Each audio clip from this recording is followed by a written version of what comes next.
Welcome to the January 18th, 2018 episode of Reactive Consciousness, our in-depth podcast about what happened this week in our lives. I'm your host, vysethebold, and this is... Lotus Prince. And PyroJackFrost. Frosty. So, yeah. It was Frosty this week. Ooh. So bringing you great conversations from beyond the net. Whoa. Smooth, subtle tones. Prepping you for those dulcet tones later on. Dulcet. I like my tones dulcet. I like them in one way, and dulcet is the way. I like my tones shaken, not stirred. There we go. I like Toblerone. You don't deserve this big Toblerone. Tobler tone.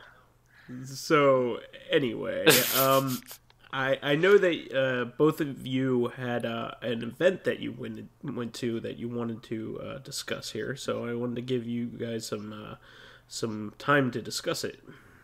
Absolutely.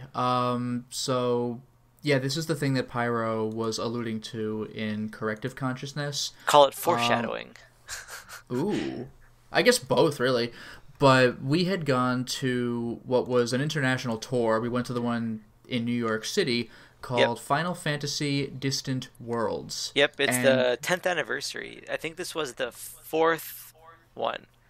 Yeah, it was the 10th. It was. Yeah. It was the 10th anniversary of Distant Worlds and the 30th anniversary of Final Fantasy. Mm-hmm. So what this is it's a full orchestra that plays all sorts of Final Fantasy music, but like probably because it was the 30th anniversary, Nobuo Uematsu, the composer for most of the Final Fantasy series' music, was there, and the composer for FF15 was there, and I think there was another composer. What did that person do, like 13 or 14? No, oh yeah, so there was Nobuo Uematsu, who was the composer for most of them, then 15, and then Sakaguchi was there, who basically created Final Fantasy. That's what, okay, and there was also a representative from Square Enix. Was there. Yeah, great. Well, no, that's people actually call him the Gooch. For real? That's yes. Amazing. Yes. But anyway, yeah, so this was a big deal. They were all just right there in the audience. It was crazy. So, of course, they got, uproarious applause, because we didn't know they would be there. Like, we figured Uematsu would be there. Mm-hmm. I think he was in the program and everything. But the other people, like, whoa, okay, cool. Yeah, I was surprised. But it's really cool because this is songs from Final Fantasy, all the Final Fantasy games. Well, at least the mainline ones. They was what they mentioned. Yeah, they had. I don't think they covered like 2 or 3, but I think they actually did at least one thing from every other Final Fantasy game. And I don't know, maybe not 10-2 or 13-2, but each mainline number. Yeah. In the past, they might have done 1 and 2, but yeah, it's really cool because it's done by a symphony orchestra, so it's all orchestral versions of the songs, and it's like. It's amazing to listen to, like, in person. It was amazing. I love video game music to begin with, but just to hear how they rendered these as, like, pieces like of music like this is just, it was awesome. They did some things. What was also cool is they had this massive HD screen in the back, so they would have appropriate Final Fantasy clips playing to the music to give you context for what it was in case you forgot or just didn't know. One thing that I thought was really cool, though, was that at one point they played the music that was over the trailer for the upcoming Final Fantasy VII Remake. Yeah, they played the bombing mission.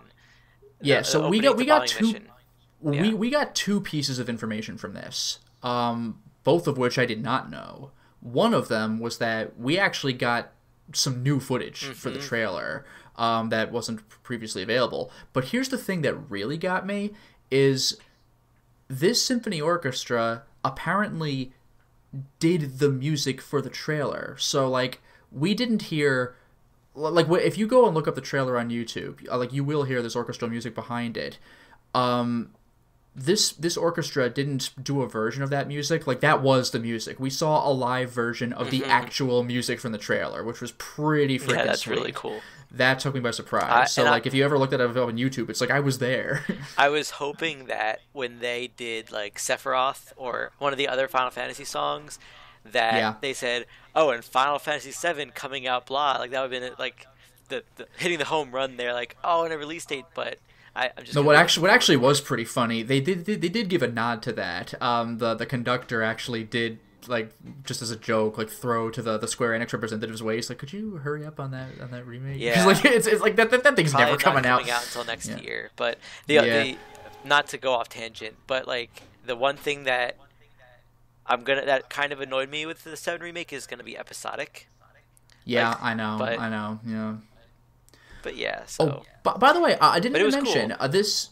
Yeah, well, speaking of like all of the presentation, I didn't even mention this orchestra, this performance was done in Carnegie Hall. Like this place is a big deal. Like it's a really large. I don't know the word, like ornate. That's not quite the word, but like it's just really like posh looking venue. It was absolutely gorgeous. We were in like the third floor balcony seating, and you could really see how far up you were. It's like, whoa. It was actually really interesting because we were on the 3rd floor balcony, but that was actually elegant is the word I wanted. They were. Yeah, it was a really good seat. The only downside was the railings were kind of short. They were like up to my knee. Well, the railings were designed for you to be sitting in your seats, not standing at them. If you stand by the railings, you kind of get a little vertigo. And I didn't realize that Mr. Ryu was like afraid of heights, so I didn't know that. Any of it. Yeah, whenever he had to leave and come back or whatever, he was like trying to stay low as he did it. I didn't realize that. What was also cool was that they have like gorgeous designs in the ceiling as well. Like this looks like a place, like it looked like a playhouse. By the way, just for a little bit of context, like this isn't really context, but more of just a shout out. The original Parasite Eve, which coincidentally enough was done by Square. You know, Final Fantasy is a Square and Square Enix series, but Parasite Eve, the first one, the first scene actually takes place in Carnegie Hall, where the opera singer like burns everybody alive and everything. That was because you're there like dressed really elegantly, looking for like, oh, time to see this opera, and then like, you know, it all goes down. That was Carnegie Hall. Like Parasite Eve is cool because it's a lot of it's in real world locations, like the Chrysler Building and stuff like that. That was just kind of cool. So we were in the real Carnegie Hall. No flaming. No need people. To practice. Yeah. How do I get to Carnegie Hall? Practice. No flaming bodies fell down from the balcony though. I was happy about that. Didn't have to worry about that happening. But like they went through a whole bunch of really cool tracks. Some of them more well known. Some of them like you've probably heard this before, but maybe not the most iconic ones. Like but that's kind of the point. They do different performances each time with a couple tracks that they do almost like One Winged Angel, like Pyro performances. Yeah. Well, no, that's true. There's some overlap, but like Pyro mentioned, like One Winged Angel, like you gotta do One Winged Angel. Like it's basically obligatory. Like how could you not do One Winged Angel? But it was super cool. The funny thing about One Winged Angel was that have to, it was but at the same time, I wish they didn't. I know.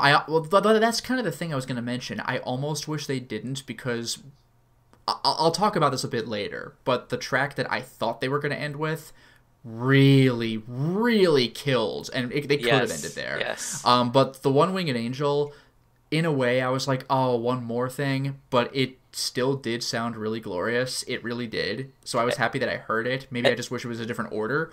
But the other funny thing I heard was that they did the Sephiroth thing last year too.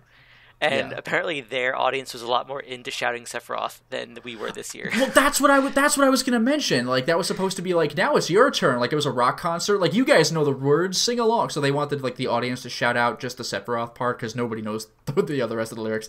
But they wanted the audience to shout out, like, Sephiroth, like, whenever it came up. And the audience got less and less into it because it was just kind of like, I don't know if it was shyness or, like, we're making it worse by contributing. Like I kind of liked it better without the audience, even though it kind of might have been a letdown for the conductor. But like their song was cool as hell anyway. But my favorite part of the concert by a lot. And by the way, this concert was great. Like every track was really, really great, and the conductor had a great personality because every two tracks, definitely. Yeah, every 2 songs, he would go like, oh, that was a pretty cool song. Well, you know what? Do we have any FF8 lovers? Like any FF15 lovers? So he'd be like, we're going to do a track from that. But first, a track from this. So he would always set up 2. So it was kind of cool. Like, so he would hit us like, yeah, I love that track. But first, this one too. Whoa! But I always thought it was funny though when he just like left. So like during intermission. Yeah, during the intermission. And like at the end, I was like waiting for him to say, "All right, time for intermission," but he just like left. And I'm like, yeah, he okay. let us know that there would. Yeah, he let us know that there would be an intermission. But you know, the orchestra finishes playing. We all clap. And he just walks away. We're like, all right. But like the whole concert was like a seriously great experience. It was amazing, like, and I kind of want to go again next year now. Yeah, but like even though the whole thing was an amazing experience, and I mean really, like there was no part of it where I was like, like I was seriously into every single song, but there was one that still was like easily more entertaining to me than the others, and it was what I thought was the final song. They did the entire opera sequence from Final Fantasy VI. Mm-hmm. It was like 13 or 14 minutes long, and they actually enhanced it. Like, I think this was the first time for this performance, or at least this tour. It was crazy, because in addition to the music that they played, which was the music you hear during the opera sequence, they had a male and female singer. They had two male opera singers. Well, yeah. Yeah. Oh, that's true. Yeah, okay, that one of them had two roles. That's right. They had two male and one female singer for, like, the roles in the opera, the two rival princes and the princess, and one of the male singers was also the narrator, like the guy who... I thought that too, but there was 3 guys and a girl. The narrator, were there? The narrator was standing from our view to the right of the conductor. Oh, and then the two opera singers were to the left of him with the female. And each of the opera singers was one of the princes. Yeah, that part I knew. Okay, I missed the narrator then. But yeah, there was a narrator who was the guy who would have been the narrator during the opera. Like, the East and the West are fighting for the rights to this kingdom, and da-da-da. It sounded a little corny when you first hear it, but, like there were a couple of, like, light chuckles from the audience, but, like, as it went on, people got more and more into it, and it was so good. And they even included the, Gotta Get There Quick music that wasn't quite it was kind of part of the opera, but kind of, like, that part in FF6 where it's like you have 5 real-time minutes to run to such and such an area. So, like, it was freaking sweet. Like, they finished that track, and then they played the credits and did, like, a lighter theme as a sort of denouement, which is why One Winged Angel took me by surprise when they suddenly brought that out. Yep. As cool as it sounded. But, like, that opera thing was something else. Like, I was like, oh, the opera scene. But, like, the thing is, I played some of FF6, but I didn't make it to the opera. So I didn't realize, like, I know it's an iconic scene, but I didn't know how long it was. Like, that got me. Like, that was unbelievable. And it's funny because, like, it was kind of ironic, you could say, because you asked me before that. Yeah, I think during intermission, funny. What do I think it's going to end with? One Winged Angel or Dancing Mad? And I was saying that I hope it's Dancing Mad because I feel like One Winged Angel's overdone, and because I think Dancing Mad's better. And he said, yeah, but Dancing Mad's kind of long. So it's kind of funny Dancing Mad's like 16 minutes long. So it's kind of funny that they did play a song from 6 that, like you said, could have ended it. And yeah, that was nearly as long. Yeah, it was kind of funny because when they did the opera, because you know that's the finale, you were like, huh, I guess we were both wrong. Mm-hmm. And then we were both wrong again when they took out One Winged Angel. So it's like, oh, they got me. But like that concert, I guess I call it a concert, orchestra, that symphony, that was like, I couldn't believe. The thing is, this was on Saturday, and on the Friday, I was at home, and I'm like, man, like, I'm not in the mood. Like, I'm gonna have to travel to New York City. It's gonna take at least an hour to get there. Then I'm gonna have to wander around in the cold for extended periods of time because it was cold that day. Like, but I did pay for a ticket. But it was worth it. 5 months ago. Oh my god, it was worth it. Holy shit, that was unbelievable. Like, I am so happy I went. We will make sure you get a ticket. Yeah. Yeah. No, I'm sorry I missed it. I kind of missed the announcement for it, and I think maybe when I originally saw it, I thought I was be too busy anyway, which is probably true. So. Yeah, and I mean, even as it is, you were busy. Sick anyway. You weren't busy, but let's just think of the alternate reality where you did get a ticket and you wouldn't have been able to go. So. Well, it was Sunday, right?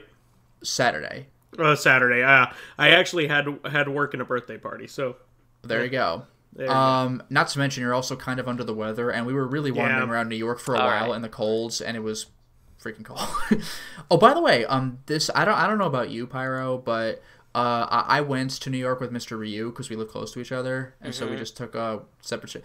The train home sucked. Like, I don't know what the reason was behind it, but they went slowly for about the first half of the trip. So what should have been like an hour and 10, an hour 20 minutes took like 2 hours. Oh, wow. Like the first half of the trip was excruciating. Like, as soon as they passed a certain stop, all of a sudden we were obviously going much faster. It was like, yes. Yeah, I've never. It was so gratifying. I don't recall ever going back to New Jersey, or going to New Jersey, I should say now, because I don't live in New Jersey. Yeah, now it's 2. Yeah. I don't think I've gone to New Jersey that late, so I don't know if there's a reason why. I don't know what it was, but like we got on the train at 12:14, and I was back in Mr. Ryu's car at the parking lot at like 2:14. I was like, Jesus fuck, Christ. like it shouldn't, like I should have been in my house at like 1:30, 1:40. Like, I was so mad. But you know what? But the trip itself was smooth, at least, if slow for the first part. But like, yeah, that concert was the freaking coolest. Like, unbelievable. It was like, yeah, 10 out of 10 would go again. Definitely. Now, for other topical things, there's one thing I want to mention relatively quickly, because how much can I talk about it without sounding samey from last time? During Corrective Consciousness, Vice mentioned that a friend of his, Retro Gamer, you know, he contextualized who that person was and mentioned he'd been on a CC and an RC, and it just so happens that one of the reactives he was on was for Summer Games Done Quick.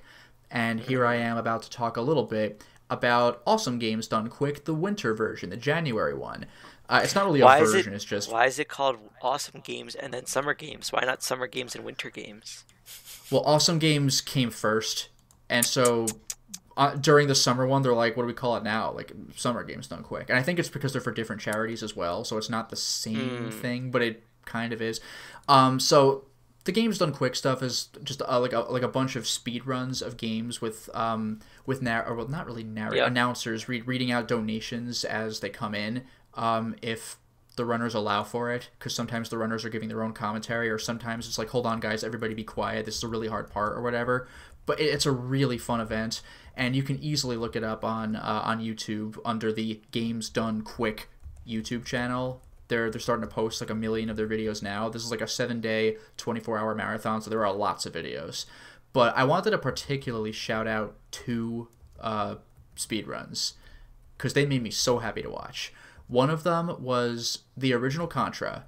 It was done by 2 runners. It was a co-op run, and they beat the game in under 10 minutes.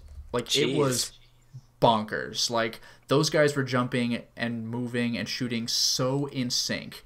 It was kind of like it was kind of riveting to watch. Even if you're not too into Contra, it's like, how are they moving that smoothly? And these guys had optimized the run to the point where when power-ups came up, only one of them would pick up spread, because if 2 of them picked it up, it would slow the game down with all the stuff on the screen at once. These guys came with, I want to say they came 5 seconds away from the world record, and 2 of those seconds were because enemies appeared on the left of the screen and caused slight slowdown. Oh, like, these guys were on top of their freaking game. It was amazing. It really was. Yeah, I saw it on really YouTube. I like the dome. Yeah, I can link it. I'm a big Contra fan, so I have like mad respect. Now, by the way, speaking of mad respect, oh my god, this is the one that Vice does not know about, because I mentioned the Contra one to him. Let's talk about Punch-Out. So, in previous runs, there have been some amazing Punch-Out runners, mainly the original Mike Tyson's Punch-Out. The 2 that I remember are Sinister and Zallard.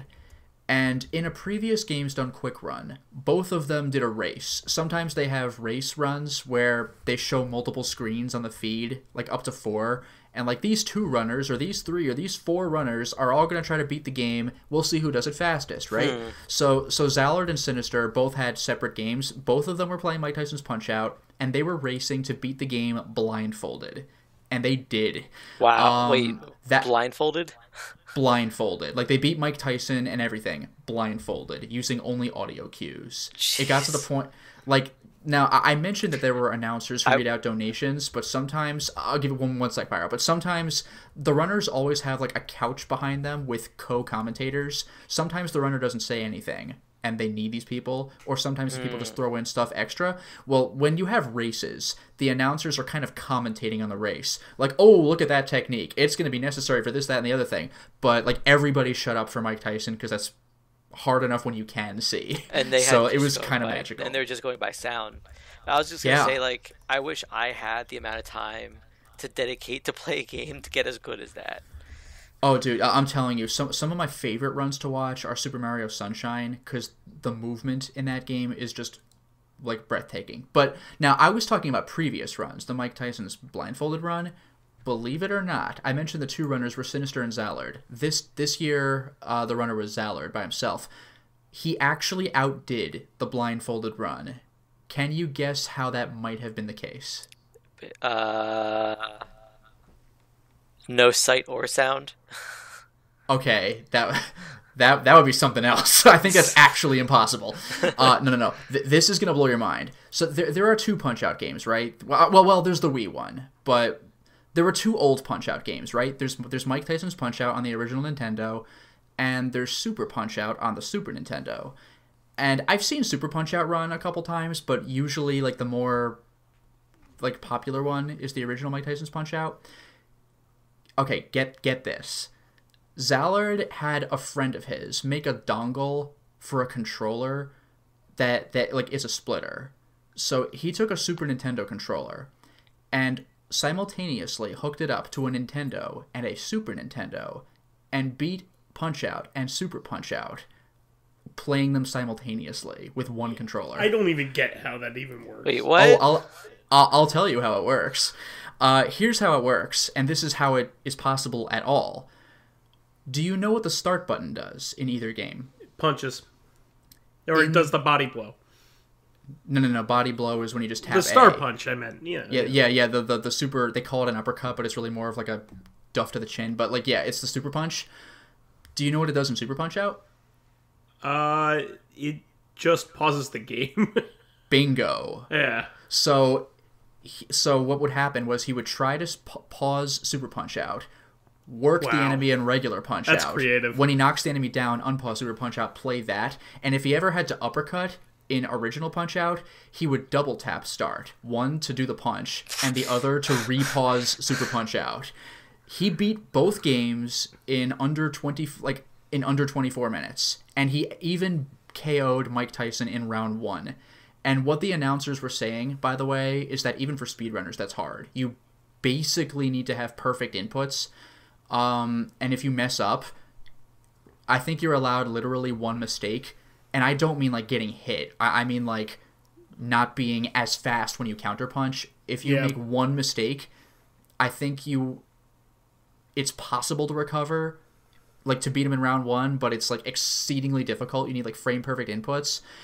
He did mess up, and he did beat Mike Tyson in round 1 at literally the last possible second. Jeez. And when the commentators asked him how he was able to pull that off, he was like, I don't know. I shouldn't have been able to do that. Wow. It was fucking crazy. Like, I'll link you guys later, but, like, for anyone, just go to YouTube and just, again, go to Games Done Quick and just type Punch-Out. And if you want to look up the runner's name, Zallard, it's like Mallard the duck, except with a Z instead. It's like Zallard 1, I think. That is ridiculous. Like, you can't do this shit. Like, I saw the run. I've seen runs described as 2 runners, 1 controller, because sometimes, like, I'll work the D-pad, you work the face buttons, or something like that. But, like, 2 games, 1 controller, I'm like, did they type that wrong? Nope. Like, it was amazing. I highly recommend you look that up, because that should not be possible, but he made it happen. There were only a couple of times where he ever had to worry about actually dealing with 2 opponents at the same time with both games unpaused. So he would just have to suck up getting hit in one game and then concentrate on the other. And, like, I think he actually got knocked down once in Super Punch-Out and, like, 0 times in Mike Tyson's Punch-Out. Like, it was mind-boggling. I don't know how you even practiced for this, but he did, and he freaking nailed it. Under 24 minutes. Like, beat both games. It was astounding. See, in those games, my I'm pretty good up until I get to like the last bunch of guys, and then I get wrecked. So like once I get to Soda Popinski always ruins me in the first game. He's tough, yeah. And then every once in a while I get to Mr. Sandman, but I don't have nearly enough practice because like I'm trying to beat Soda Popinski most of the time, so like he just annihilates me. So I don't even know what Super Macho Man and Mike are like. So Mike Tyson is bullshit because like with some exceptions, like in round 1, any early punch he does is just a knockdown. Just one punch is a knockdown. Wait, really? Yeah, like his jabs are different, but it takes a while to get to those. He starts off with big punches that are just knocked down. It's bullshit. Yeah. And by the way, I never owned a Nintendo as a kid. I only played like a friend's copy. So like the best I ever did was the first Bald Bull. I don't think I ever beat Bald Bull 1. He just like whenever he did his charge. There's a second one. And the second one can only be knocked down by star punches. It's like no. But yeah, Bald Bull 1 was my bane. No, he could be KO'd by a punch to the bull charge. Oh, that's true too. Okay, that's true too. But for Bald Bull 2, regular knockdowns are star punch only, which is pretty demanding. And the game doesn't tell you this. It's like, what's happening? No, you have to figure it out. Yeah. But yeah, so that was. Oh, by the way, and again, I mentioned it, but I don't know if I really let it sink in. But I said 2 games, 1 controller. So keep in mind that he was playing Mike Tyson's Punch-Out with an SNES controller, which is weird by itself. Yeah. Like you have to get used to that too. So that was insane. So yeah, look up the Games Done Quick channel. There's about 1 million games they played on there, and not to mention they keep an archive of previous years, so you'll have enough to watch for literally weeks, because that's actually how long it takes to get through these games, discounting intermissions between games. It's a week-long marathon of video games, and there's many years of these, so you can literally marathon these YouTube videos for weeks. Have fun. Go for it. So quit your job. Yeah, basically. So that's AGDQ. So yeah, Vice, and other stuff you've been wanting to talk about. So this will be our final segment, but I thought that it was a particularly great set of announcements. So this was the Nintendo Direct, reacting to the Nintendo Direct that just happened earlier last week. Yeah, there were a lot of good things that were announced. I don't have a Switch, but I keep wanting to get one after I hear all these things. This is actually the first thing that made me really want to get a Switch, honestly, because most of the Switch's stuff is like better Wii U stuff. Sure. And like, I have a Wii U, but some of this stuff is actually pushing it past the point where like, now I'm in. Yeah. So, I think the funniest thing about this is technically a Nintendo Direct Mini, and more cool stuff was announced on this than like almost any Nintendo Direct that I've ever seen. Yeah, like, this is ridiculous. Okay, so we'll get the obligatory Wii U port out of the way, but Donkey Kong Country Tropical Freeze is making its debut on Switch. Yeah, it's cool. Which is awesome, because like that's one of the best games for Wii U, and it really just didn't have the audience. It didn't have the hardware install base to really get what it needed. I'm actually really glad that Nintendo is porting these, because first of all, I'm going to buy them a second time. I have no problem whatsoever replacing my Wii U in the slightest with Switch. It's a superior system in every way. Mm-hmm. So I am glad to buy those games a second time. I don't care. I will gladly buy them, and I am just happy that people are getting a chance to play these. Like something like there's a very small install base on the Wii U. It's something like 10 million people, which is really low. For a Nintendo system, are you kidding me? It's really low, and I think that's worldwide, something like that. Oh wow! Yeah, it's really small. Basically, it's pretty bad. Only big Nintendo fans, which is kind of funny, because even when the big games came out, like you heard people talking about them, but maybe I'm just friends with a lot of Nintendo fans, but like people were really talking, like Mario Maker levels were going viral and stuff like that. Yeah, so Mario Maker was huge. Yeah, so, I got a Wii U near the end of the cycle, and I kind of wish I just waited a little bit. Yeah, like I bought it, and then like a few months this? after they released the Switch, and I was like, oh, God damn it. This is a really great business decision because they basically don't have to put too much work into converting them, and they basically can resell this game like to many more people. Well, that's the thing. The people who own the Wii U likely will buy these again, especially if they're multiplayer, because now you actually have an audience of people who are willing to play them.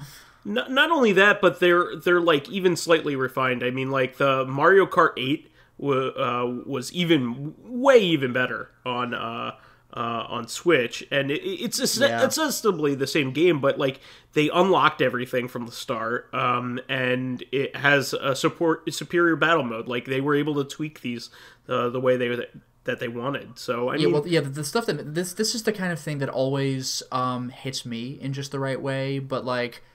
I'm actually not a fan of unlocking everything from the start, but what I am a fan of is when a version of a game is released that comes with all the DLC, like on the disc, because like downloading DLC, like I'll do it if I want to buy the DLC, but I always feel better if the DLC is actually on the disc. Like I have everything in my hand, I'm holding it.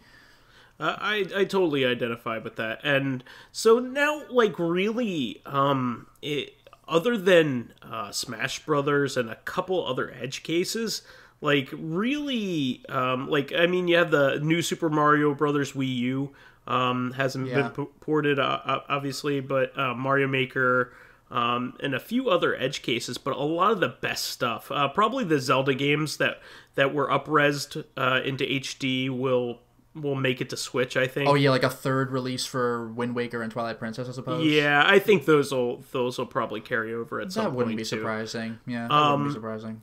I also wouldn't be surprised if some more like 3DS games started getting ported to it for a number of reasons.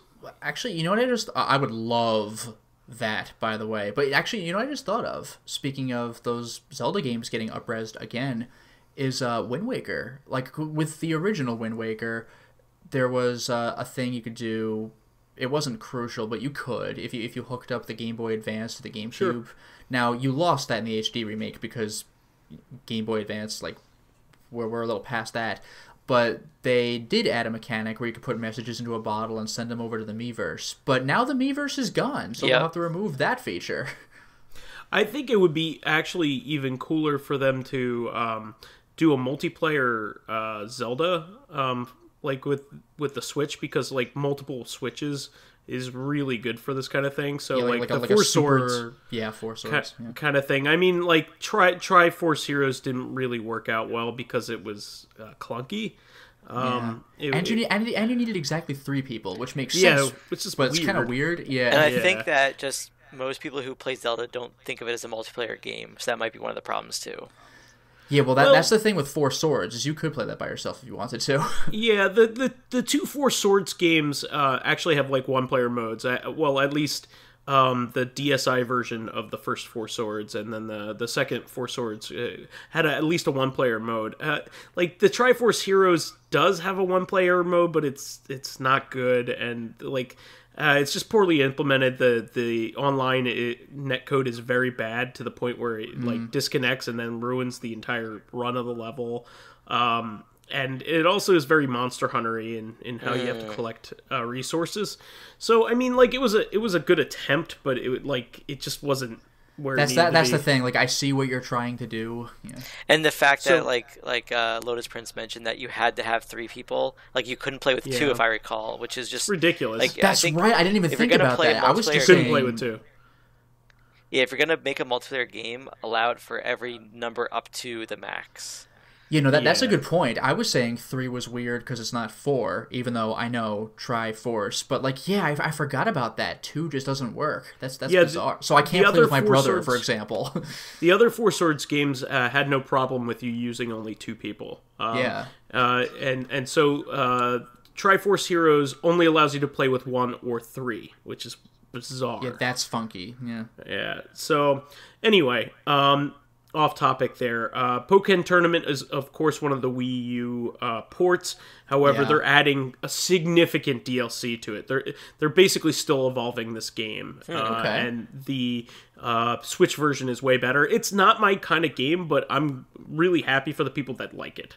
Now they're adding like a bunch of cool stuff, extra fighters, and they're also adding like ways that you can like dress up your avatar, which is pretty neat. That's cool. One of the big announcements that I liked was actually a DS port of all things. That is nuts. Yeah, I was not expecting it. Sorry, you continue before I say what I was going to say. Yeah. So it's the World Ends With You final mix. Mm-hmm. So this, The World Ends With You is one of the games that people look back on the DS and go, yes, this was like perfect for the system. It was awesome. It may not have sold the copies that it needed to sell, but when you look back on it, it's one of the games that you suggest for the DS. I've wanted to play this game for so long, and I never got a chance to. And now, if I finally get a Switch, I think I'll finally play it. Yeah, that's the thing. I heard it was really good. That's what I've heard. And I'm always insistent on playing games on a screen just in the comfort of my own home, because if I'm out, odds are I'm doing something that doesn't involve, like, playing games on the go. So, like, I'm really happy that, plus I can capture footage, of course, but I'm just happy that, like, we actually have a portable-only game getting a home console release. That makes me very happy for possibilities in the future. Like you were saying, Vice, about potential maybe 3DS games getting released. I would flip if they started doing that. So what's also cool about this release is not only are they up-resing like all of the art and everything to make it look better, because DS games have low resolution. Mm-hmm. This is the original 3D. This is the original DS, mind you. So like it's going to look a ton better. But there's going to be a new host of like basically you can play it however you want. So the original DS one had some like DS gimmicky kind of stuff, like use the stylus here and there were different ways that you could control the partner that you had. One of them was one of the ways that you were supposed to control your partner was kind of like doing DDR moves on the D-pad while you did stuff on the touch screen for your own character. So they are allowing you to just do controller only, or you could use the touch screen stuff for when it's on the goal. That reminds me of the Nonary collection, actually. Like 999 was definitely a stylus game for the DS. The mobile version just cut the stylus stuff out, but they released a home console version on the PS4, so like, now you don't need the stylus, etc., etc. So it's cool that other games are getting this treatment, it seems. Not only that, but there was some content added to the iOS version of The World Ends With You that a lot of people don't even know existed. Yeah, I never heard of it. There was like some epilogue stuff added. That's going to be included along with more director's cutty kind of stuff having to do with the story. So this is going to be absolutely the definitive version of the game, and hopefully if it sells well enough, get a sequel. And I'm really hoping for that, because I thought it was one of the most ambitious things that Square had done with an original property in a long time when it had came out. So I'm very happy to see it get a third chance, not just a second chance, but a third chance, and reach a good audience, especially on a system that doesn't have many RPGs at this moment. Yeah. So it'll sell well. I'm convinced. There's a new Kirby game. I'm always down for a new Kirby game. This looks to be a traditional Kirby game rather than an experimental one. That's good. I like traditional more than experimental Kirby games. Yeah, so regarding that, like I'm happy that there are experimental Kirby games, but when you have a bunch in a row that are experimental, like going back to form does feel nice. Mm-hmm. Well, it's a cycle. I don't know if you've paid attention to the cycle of Kirby games, but it's always an experimental one, and then a traditional one, then an experimental one, and then a traditional one. Yeah, last one was Epic Yarn, right? Or was it Robobot? It's Robobot. Okay. It was Robobot. And then it was Epic Yarn. I think they're considering one of the kind of like like a traditional one. But I thought the Robo one was pretty. I mean, I didn't play it, but I played the demo. It was pretty traditional. Like, that's what I thought. The gameplay, the robot made it different, but the gameplay itself was pretty much the usual stuff. I think there was also there's a battle game. Yeah, there was a battle game in between there. It's hard to keep track because there are just tons of them. There's always a new Kirby game coming out. And there's also the Return to Dreamland 2 for Wii. If you remember that one, and then there was a Canvas Curse, the Canvas Curse sequel for Wii U, and Rainbow Curse. Rainbow Curse is what I meant. Yeah, Rainbow Curse for Wii U. That was gorgeous. Yeah, there were a number of ones in this era, and then there was Mass Attack in between those. That's somewhere. Right. Okay. And also there was the sequel to Kirby Kirby Superstar, the XXL one. Okay. So yeah, it's the sequel to that. So they switch on and off. But this one is going to be really neat because you can combine powers in this, and kind of like you could do in the N64 one, right? Yeah, I was going to say that it's like that, it's but you could also create buddies with the combos as well, which is kind of neat. So there's some neat stuff going on with that. I like the look of that. This is another Wii U port, but thank God for it. Hyrule Warriors Definitive Edition.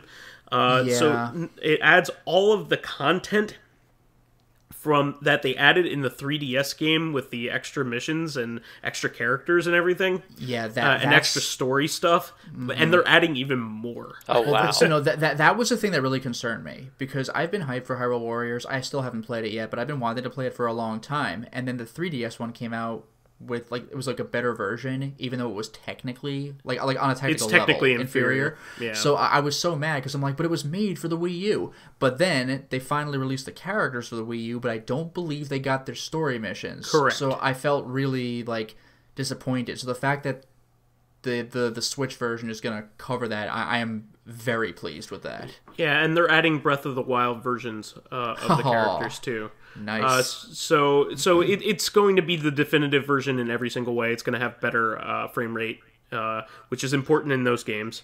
And that's part of the reason why the 3DS version is disappointing because even with a new 3DS, it's the frame rate's not good.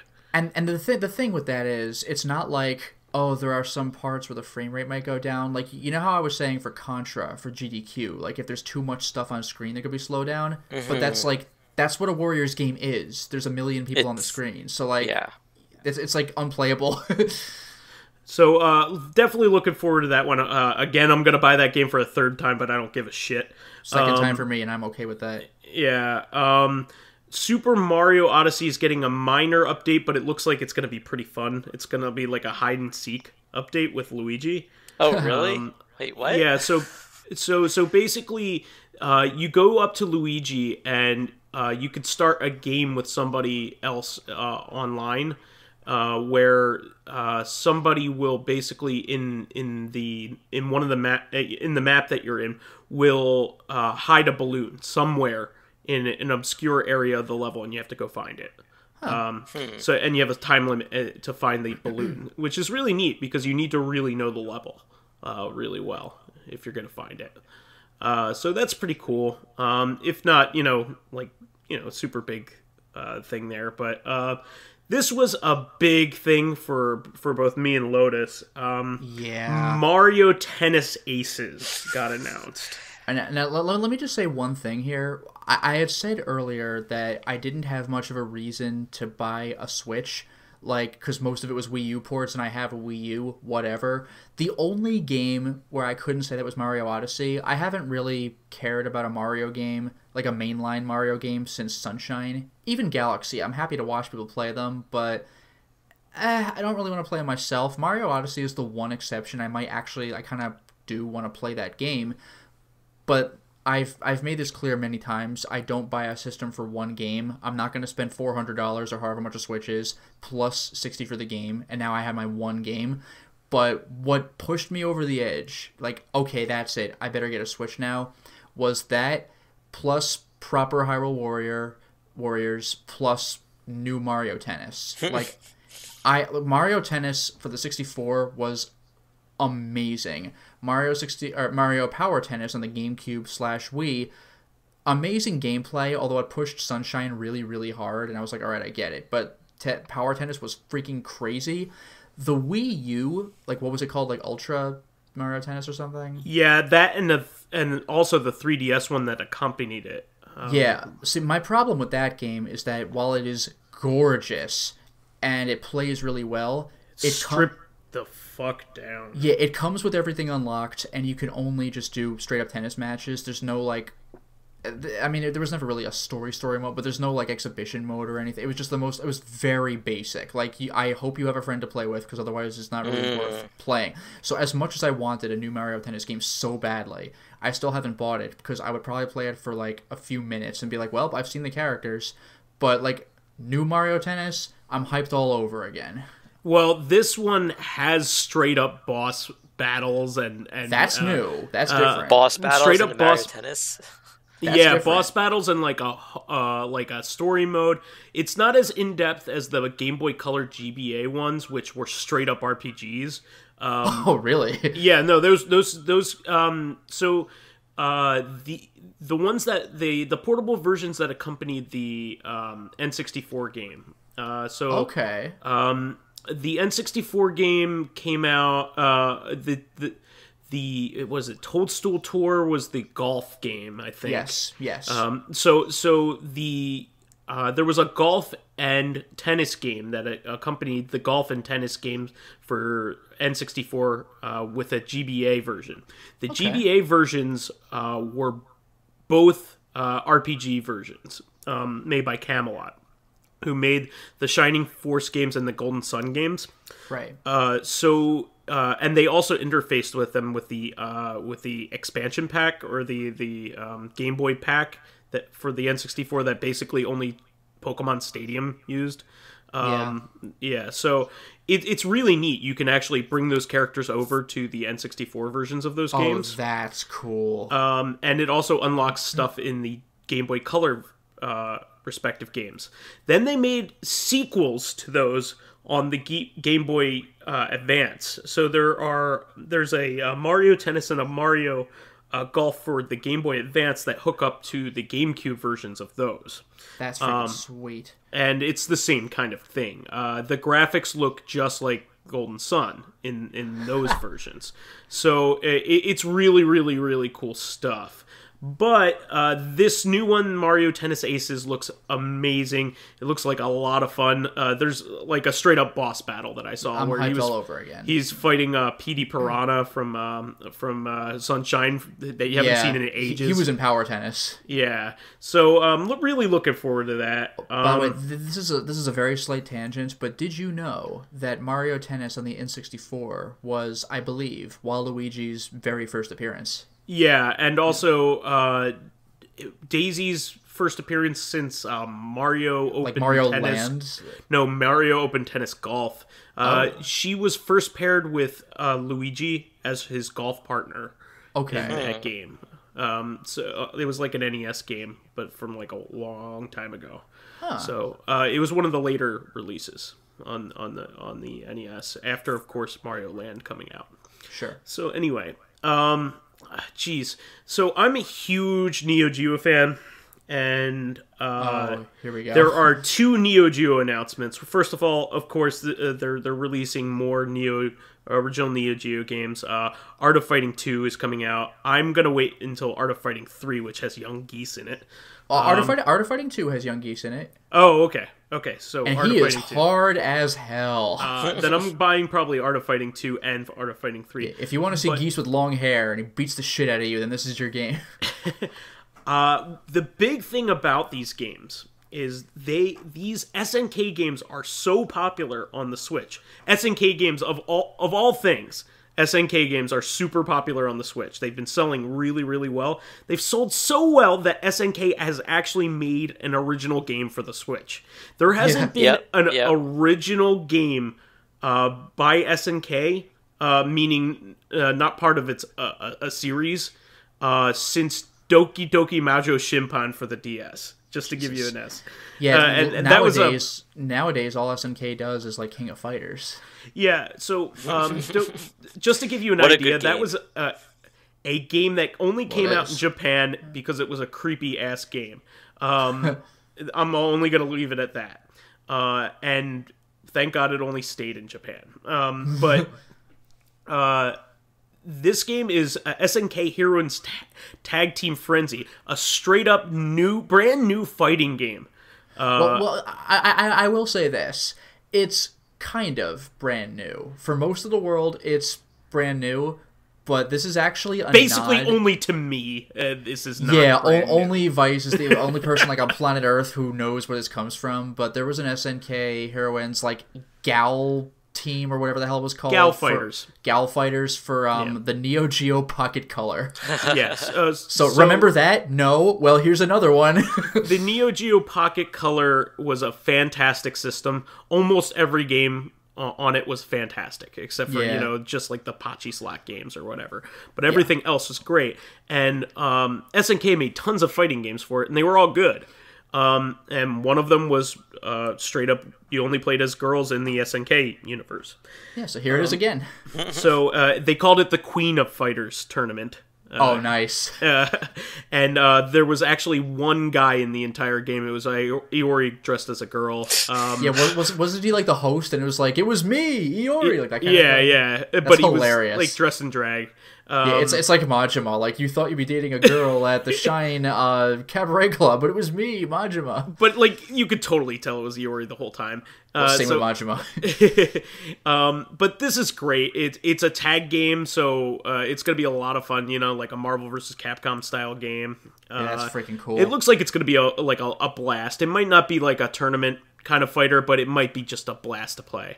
So I'm really looking forward to that, and Mario plus Rabbids Kingdom Battle keeps adding awesome DLC. They're adding a whole Donkey Kong quest to the game. That. That's nuts. Where you play as Donkey Kong, which, like, this game has tons of extra stuff. They must have sold really well because they're adding so much stuff to that game. And then there are a couple other, just straight up ports. I mean, Payday 2's coming, which I didn't see that coming ever. And, surprise. Faye, which looks like a really neat, artsy 3D platformer. And Dark Souls Remastered out of the fucking nowhere. Actually, no, there's something that makes me very happy about this. Because normally when a game gets an HD remaster, unless I am extremely, like, I gotta have it, which isn't very often, I don't go for them, like, unless they have extra content. So that's why I will be happy to get the Hyrule Warriors Switch version, because it's going to have all the DLC that I couldn't get with the Wii U. And same, like, for Shadow of the Colossus and Ico, the collections on the PS3. Shadow of the Colossus I didn't really care about. I'm happy with the PS2 version, but Ico actually had, like Europe-only content on it, so I was like, okay. But what makes me happy about Dark Souls Remastered is that the Souls series is something where Europe has had an advantage over North America for a long time, because Demon Souls didn't have DLC, so that one's a wash.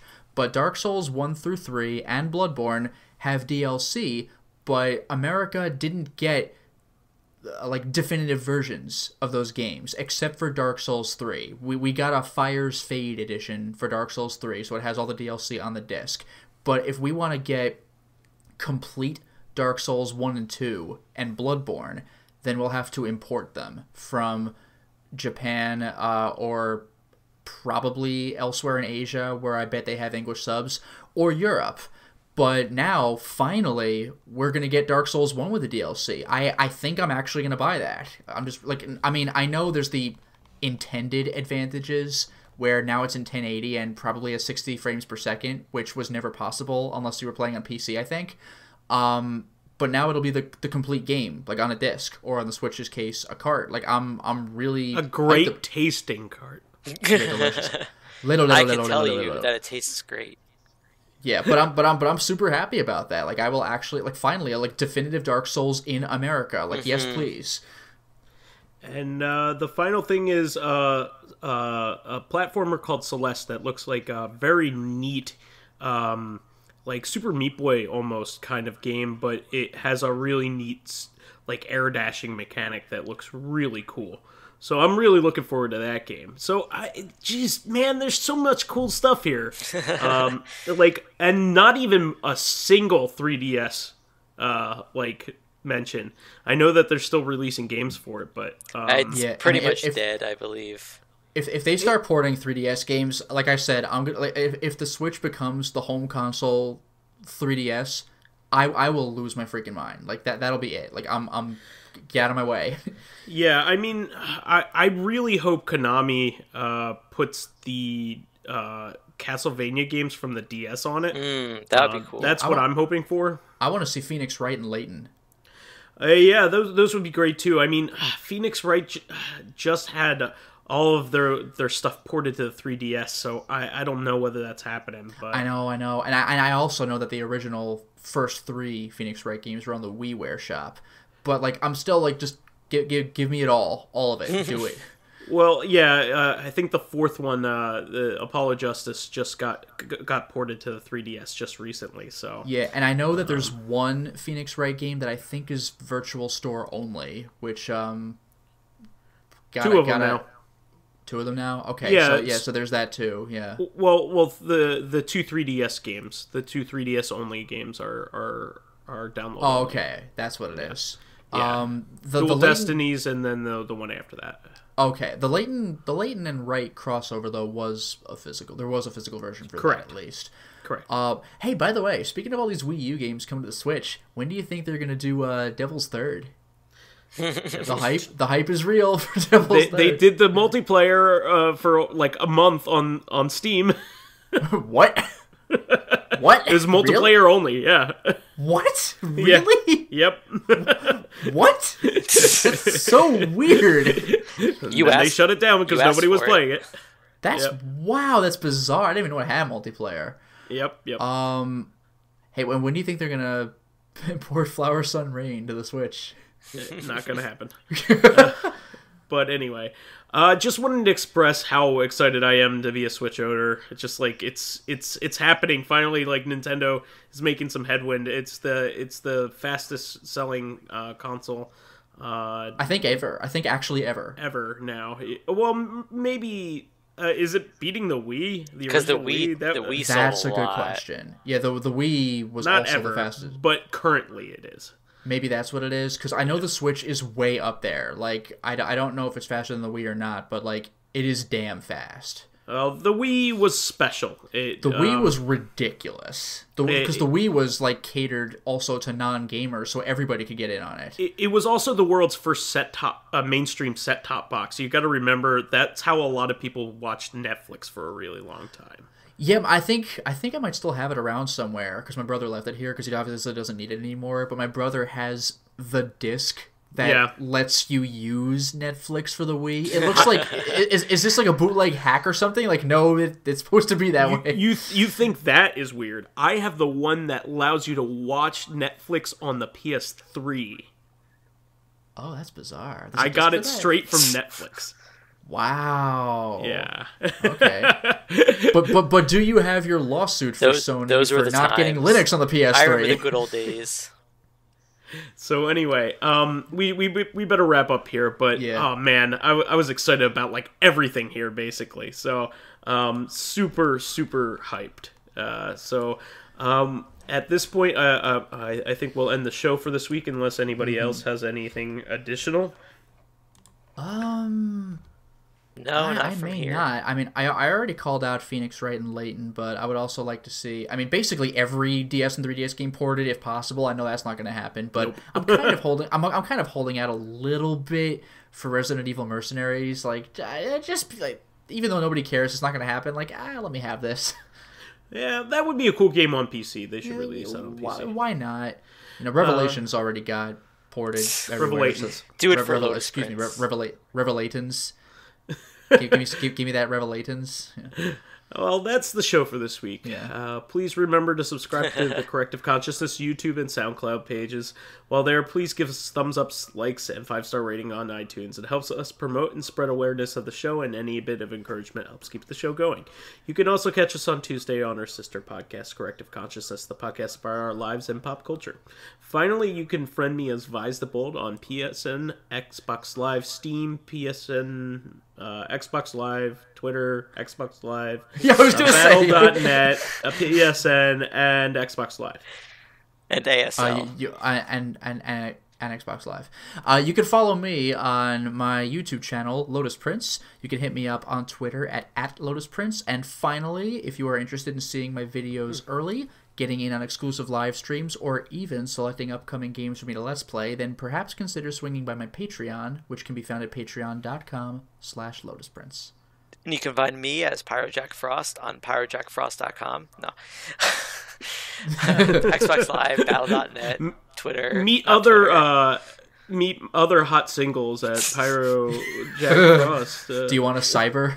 ASL. All right, enough of that. See you next week, guys. See ya. Until next time, everyone.